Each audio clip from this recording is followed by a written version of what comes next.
Transmissão Power Shift. Apareceu no painel a mensagem transmissão superaquecida? Preocupa, né?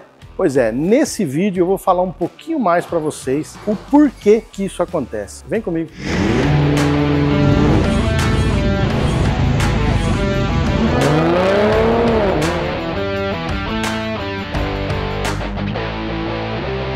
Pessoal, vamos lá. Apareceu aí no painel transmissão superaquecida, né? E o carro deixou de engatar. Não quer engatar mais marcha nenhuma? Aí você desliga a ignição e liga de novo. Ele funciona mais um tempo, não é verdade? Vamos lá. Essa aqui é uma caixa de marcha desse carro, né? Caixa chamada por Power Shift, não é verdade? O que acontece para que esse efeito ocorre nesse veículo que você tem aí? Seja um Export, um Focus, um Fiesta, que traz no veículo essa transmissão. Esse veículo é equipado com uma transmissão de dupla embreagem seca.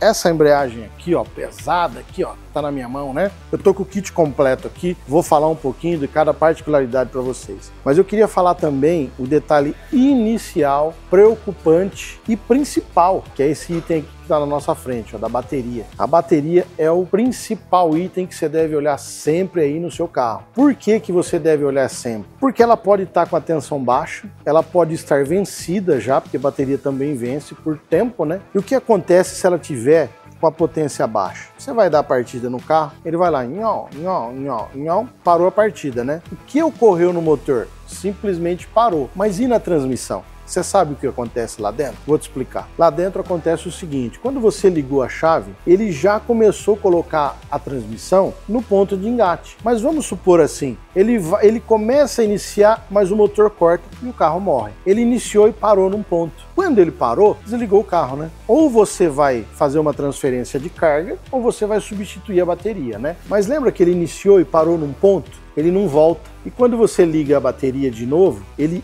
inicia daquele ponto. Só que ele tem uma força realmente para fazer o engate de marcha. Ele inicia daquele ponto, vai e conclui a volta dele. Só que a volta dele deveria ser deste ponto a esse ponto. Mas como ele iniciou, ele vai lá e quebra um batente que tem na carcaça. E quando ele quebra esse batente, o que acontece? Ele perde a referência, porque ele fica virando lá tentando achar referência, e ele não acha. Tudo isso por conta da bateria. Então é muito importante a gente substituir a bateria. Então toda vez que a gente vai fazer uma substituição de embreagem desse carro, ou que vai trocar sensores, ou vai fazer troca de fluido, a gente sempre valida como está a bateria. A gente coloca o equipamento correto e vê a vida útil dela, que deve ser levado em conta. Então vamos lá, esse carro aqui usa um fluido só, né? Porque tem muitos carros de dupla embreagem que ele usa dois tipos de fluido, por exemplo, um na mecatrônica e outro na transmissão. Esse aqui não, esse aqui vai só um tipo de fluido, e é muito importante a gente lembrar sempre que o fluido tem que atender a norma técnica dessa transmissão. Isso deve ter atrás do fluido que você está instalando, e isso tem no manual da reparação da caixa. Se você ainda não é um associado da Câmbio Automático do Brasil, entre lá e associe você também, tá? Isso é muito importante para que você tenha todas as dicas técnicas e todo o manual técnico lá na Câmbio Automático do Brasil. E aí você consegue ver o fluido correto que essa caixa pede e se isso está lá no fluido que você está colocando. O porquê que você deve olhar isso? Aqui a gente tem 3 sensores que fazem a leitura da rotação de entrada e a rotação de saída, né? O que é a rotação de entrada? A rotação que entra para a transmissão através do motor, e a gente tem a rotação de saída, que é depois que engatou. Então a gente tem 3 sensores que fazem essa leitura. O fluido errado pode criar uma indutância dentro dessa caixa e queimar os sensores. Então é muito importante você analisar o fluido, viu? Como é que é importante? Então essa é mais uma dica da ML para você. E quando a gente fala de embreagem, essa embreagem dupla que está aqui na minha mão, eu vou mostrar em detalhe para vocês.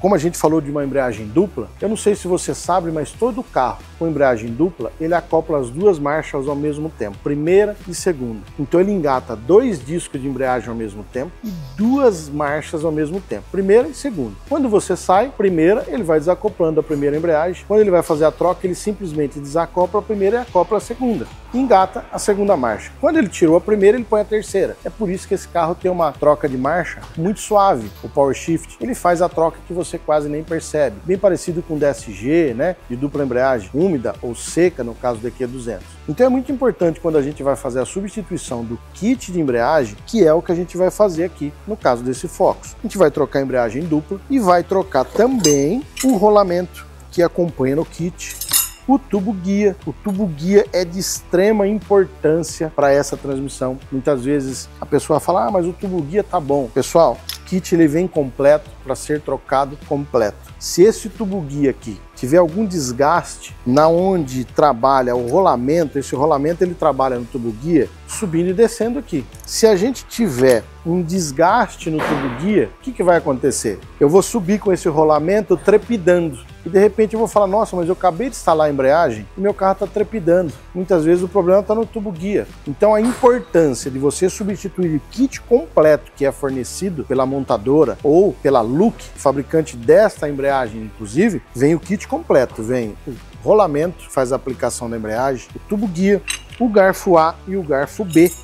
O que é o garfo A e o garfo B? Lembra que eu falei que a gente tem uma embreagem dupla que faz marchas pares e marchas ímpares? Então aqui ó, a gente tem os dois garfos que fazem a atuação das marchas. E um detalhe bem curioso também que muita gente não presta atenção e que deve ser levado em conta para fazer a instalação desse conjunto, tanto é aqui ó, nessa peça que a gente prende os garfos, ele tem um número interno que eu vou mostrar no detalhe para vocês aqui, e se vocês prestarem atenção, esse número é exatamente o número que está no garfo, porque ele está calibrado para este garfo. Se eu inverter essas peças, a gente pode não ter um assentamento do garfo melhor do que ele deveria ser corretamente. Então a gente precisa se atentar a essa numeração, que isso é de extrema importância. Junto também vem no kit as arruelas de apoio do rolamento, que é essa aqui que eu estou mostrando para vocês, e vem também todos os parafusos que vem para você fazer a fixação, tanto dos garfos, do rolamento, do tubo guia e até mesmo dos motores elétricos, esse carinha aqui que eu vou falar agora. Esses motores elétricos aqui, eles fazem a atuação exatamente desse garfo que a gente acabou de mostrar. Ó. Ele vai acoplado aqui e faz então a atuação da embreagem, tanto A quanto B. A gente tem dois motores elétricos que deve ser levado em conta o teste de atuação desses motores para saber se ele está em perfeito estado quando você for substituir a embreagem, tá? Dá para fazer o teste em bancada para saber se ele está funcionando. Um teste visual que é fácil de notar é que muitas vezes ele incha. Se ele está inchado aqui, precisa ser descartado porque ele pode queimar a TCM, né? Esse aqui é o módulo da transmissão. Ele vai acoplado exatamente aqui em cima, na transmissão. E esse carinha aqui, ó, tem dois motores elétricos também, que esses aqui fazem o engate das marchas, né? Um responsável por marcha par, o outro responsável por marcha ímpar, fazem a atuação dos garfos internos dessa caixa manual. E por isso que é importante a gente trocar o fluido, como eu disse no início. Porque se eu tiver uma caixa manual que eu tenho sincronizados, engrenagem, garfos de atuação com engates pesados, quem vai sofrer com essa atuação vai ser essa peça aqui, que é o módulo.